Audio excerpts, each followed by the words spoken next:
Gente, a gordura abdominal é um problema que afeta pessoas em todo o mundo. E com a pandemia, com as pessoas mais tempo dentro de casa, sem praticar atividade física, sem um cuidado, uma atenção voltada à saúde, inclusive pessoas trabalhando em casa também, esse alerta ficou ainda mais forte. Para se ter uma ideia, 40% dos brasileiros estão acima do peso.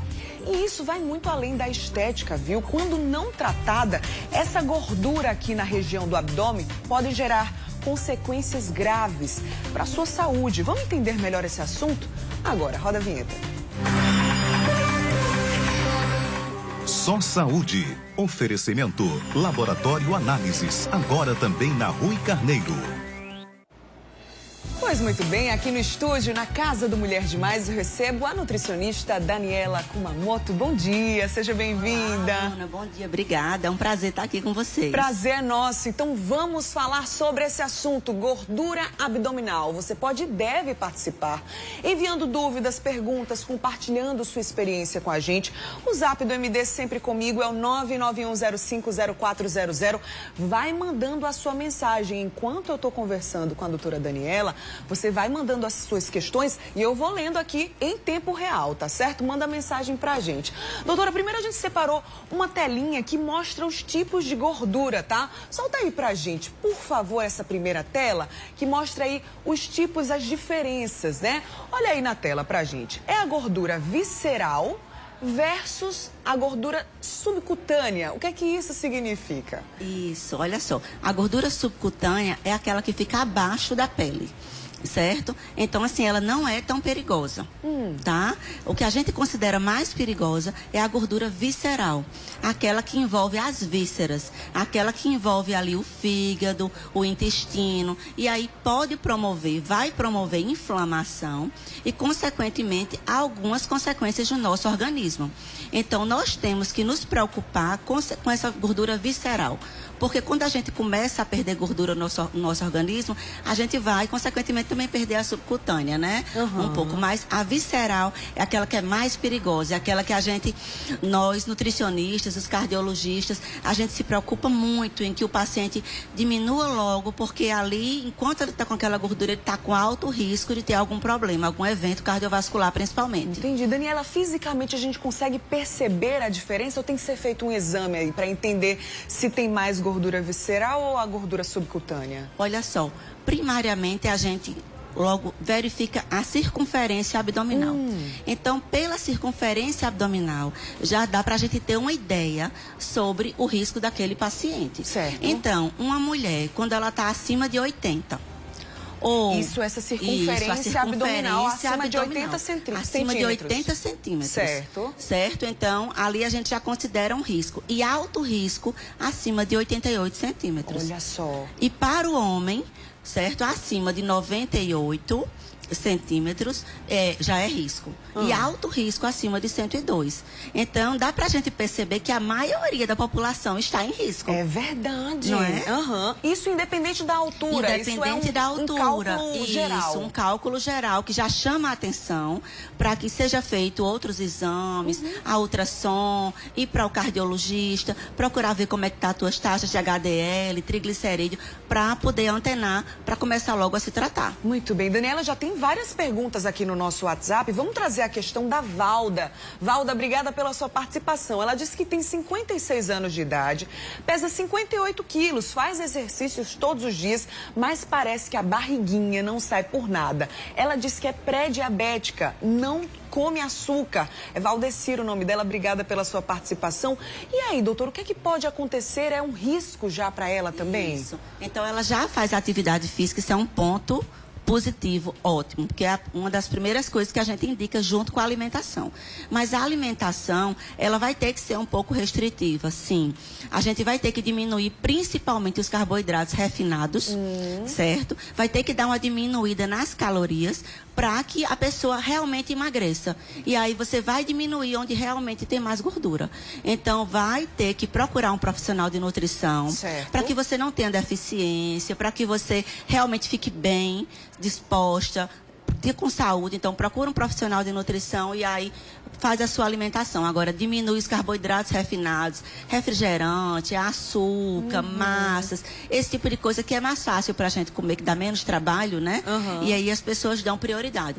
Porque não basta só exercício, tem que ter alimentação. Muito bem. Agora, para Valdeci e para todo mundo que está acompanhando aqui o Mulher Demais, a gente separou uma telinha falando sobre as causas dessa gordura aí na região do abdômen, a gordura abdominal. Vamos entender aí, né, doutora? A má alimentação, como você bem já falou, é o grande alerta aí, né? A questão da alimentação influencia muito nessa gordura, nessa região. Muito, muito mesmo. Porque o início é isso. Começa essa má alimentação muitas vezes desde a infância.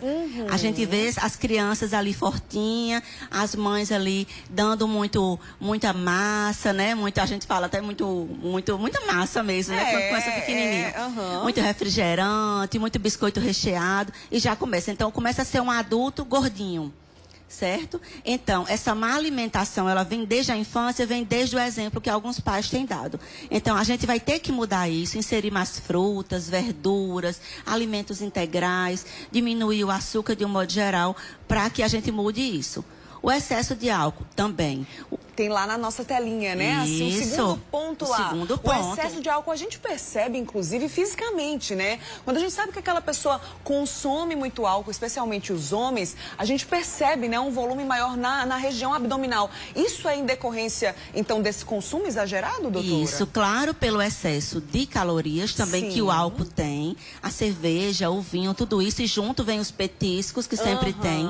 Então, sempre o excesso de calorias vai estar ligado a essa gordura abdominal também, mas também o álcool por ser algo inflamatório, certo? A gordura já é inflamatória e o álcool mais ainda. Então, muitas vezes a pessoa fica literalmente inchada, né? Você percebe que os homens ficam demasiados, ficam literalmente inchados, aquela barriga ali dura. Então, assim, é evidenciada. Então, o álcool é um problema. A gente tem que diminuir esse consumo, deixar para o final de semana, para ser algo esporádico, porque realmente, nessa época, inclusive de Covid, né, a gente está com essa barriguinha saliente e é até preocupante, porque se torna uma pessoa mais inflamada, com mais risco de ter alguma coisa. Muito bem. Vamos ver aí o terceiro ponto, que fala sobre a prática de atividades físicas, né? A falta de exercício também é uma causa aí dessa gordura abdominal. Eu aproveito e trago a questão da Kiane, de Mangabeira. Ela pergunta qual é a frequência recomendada de atividade física semanal. Por exemplo, quanto tempo de caminhada, o que é que ela pode fazer aí, Daniela? Olha só, o exercício físico para cada profissional na sua área. Mas normalmente, quando a pessoa não tem ainda orientação, é liberada pelo médico, a gente pede que faça pelo menos 30 minutos diariamente. Porque não adianta você fazer dia sim, dia não, ou 2 vezes por semana, 1 vez por semana, até porque você come todo dia. Eu sempre digo para meus pacientes, gente, vocês comem todo dia. É ingestão de caloria, independente se é uma prática saudável ou não, então, né? Assim, a gente tem que estar ali queimando, ajudando a diminuir isso aí. Porque se você não fizer exercício, tem que comer cada vez menos. Então, para que a gente se alimente bem, então bora fazer o exercício. O exercício é fundamental para fortalecer as articulações, melhorar o aspecto cardiovascular. Então, assim, é fundamental para você ter um dia bom, para você começar bem, melhorar suas taxas de glicose, de HDL. O exercício é fundamental. Junto com a alimentação, esse vai ser top. Tudo certo. Vamos soltar aí mais uma vez a telinha para a gente conferir os últimos pontos ali, ó. Fala sobre estresse, genética, sono de baixa qualidade e o tabagismo. Então, essas são as principais causas dessa gordura aí no abdômen. Vamos soltar a próxima tela também, que fala sobre os riscos de você ter essa gordura aqui nessa região do abdômen, né? Começando ali no topo, doenças cardíacas, né, Daniela? Isso, doenças cardíacas é o principal, é o vencedor, né? A gente sabe que a maioria das doenças cardiovasculares está ligada a essa gordura visceral. Como ela é altamente inflamatória, ela também vai promover essa inflamação, essa liberação de gorduras para dentro dos vasos. E aumentar ali o número de placas, diminuir a espessura do vaso. Então, é importantíssimo, certo? A gente se ligar que a maioria dos problemas cardiovasculares, AVC, infarto, está ligada ao excesso de gordura abdominal, ao excesso de calorias na alimentação, certo? Então, é fundamental a gente mudar nossos hábitos alimentares, mudar nosso modo de pensar, né? Ter aquela chave ali, não, eu preciso mudar, o que é que eu vou fazer quem que eu vou procurar, qual vai ser o meu primeiro passo, né? Sim. Isso é fundamental, porque várias doenças podem ser evitadas. Vários tipos de câncer, inclusive, como vocês bem colocaram aí, olha só. Em tela cheia, né, essa telinha com esses outros riscos, né? Porque aí o pessoal de casa, enquanto Daniela vai falando, o pessoal de casa vai vendo esses outros riscos também, ó, câncer de mama, câncer de colo, próprio Alzheimer também, né? Asma, diabetes, o AVC, no caso, pressão alta, tudo isso aí você pode ter se não atentar a essa gordura, né? Exatamente, e logo o diabetes, que você aumenta ali a resistência à insulina com essa gordura. Então, o diabetes é algo hoje tão comum. A gente já vê crianças diabéticas, tudo, mas pode observar que quando elas adquirem esse diabetes, quando elas estão com colesterol alto, elas estão com a circunferência abdominal aumentada. E muitas vezes os pais estão achando lindo, fofinho, tal. Mas, gente, não é saúde. Literalmente não é saúde. A gente tem que começar na infância a educar, né? Importantíssimo. E os pais dão exemplo. Muito bem. Falamos então das causas, dos riscos. Vamos falar de tratamento para a gente finalizar aqui o nosso papo.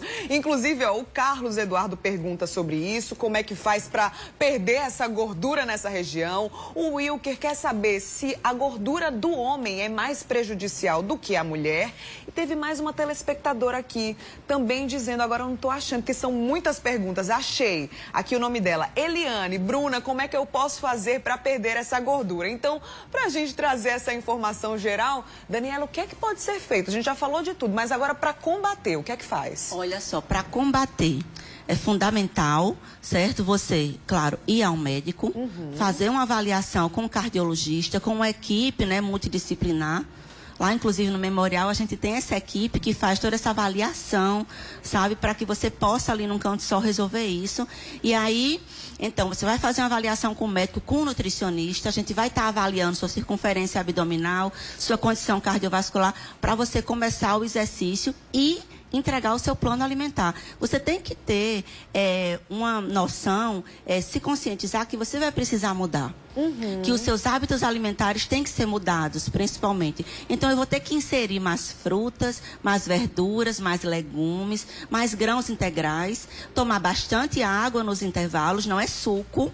Certo, gente? Não é água de coco, é saudável água de coco, mas não pode ser direto porque é muito calórico. Não pode substituir uma coisa não pela pode. outra, Água né, é água, né? Então, bastante água na sua quantidade, cada um tem sua quantidade de água, certo? Então, assim, é aquilo mais da natureza. Você tem que, literalmente, como a gente fala, desembalar menos. Certo? Então, assim, não é caro. É você ir para a feira livre, comprar alface, comprar tomate, cenoura, beterraba, né? Fazer uma salada bonita, temperar com limão, vinagre, azeite. E aí, muitas frutas, verduras, natural. Sabe? Feijão verde. Não precisa estar colocando aquele monte de carne dentro, um monte de embutidos, defumados. Temos que evitar e você vai ver que você vai economizar muito mais. Exatamente. Lá na frente vai economizar com remédio, com outras coisas aí que muita gente precisa fazer, porque lá atrás não teve uma prática saudável, né? Exatamente. Então é questão de hábito mesmo. Isso. Daniela, muito obrigada pela sua participação excelente. A gente aprendeu muito com você. Boa semana, viu? Obrigada. Um cheiro, hein, minha gente?